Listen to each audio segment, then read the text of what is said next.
guyyaa cinaachi koona cabe baay'inatti qaawee of cinaa sin dhabe martuunatti kolfa ilkaannatti addeessee hedduunnatti wacee harkanatti dhaanee gammoojjiin na tursee baddaannatti qorree inuman tarkaanfadhee wanta maraa obse cichoomina isaaniin dhadhaabbata godhee xurree isaan taraaran irratti ciccinee nullee galmaan ga'uu fidhannoo cimsine itti funde imala kaayoo tiksuu dhiigaaf lafee isaanii riqicha godhannee dhaadannoo isaanii onnee nutti horee kaayoo tiskuuf jecha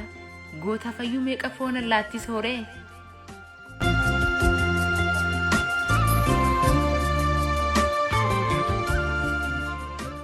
urjiiwwan koo kan kaabaaf kan kibbaa kan bahaaf kan dhihaa qaxaleewwan giddu galaa kan waameen kan dhiisaa martoonneen kan niisaa warra karra shanan finfinnee marsee qeen keessanii miti karra nu jalaa banaa jedheetti dhaadate karra shanan qabate dhaloota siidaan seenaa keessa isaa dhaabbate jabdoota kaayyoon gootaa keessatti daraare imaltuu imala dheeraa warra haqaaf cabee warra haqaaf cobe kan of hin nuffine warra sabaaf ta'e harsaa seenaan baraan sin faarsa.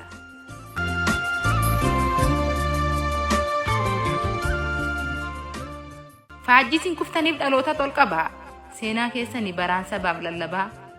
tarree gootota addunyaa irratti tarreessa seenaan beeqatu siniin boona hojii keessan madaalee kaan siniin dhaadataa kaayyoo keessan dhaalee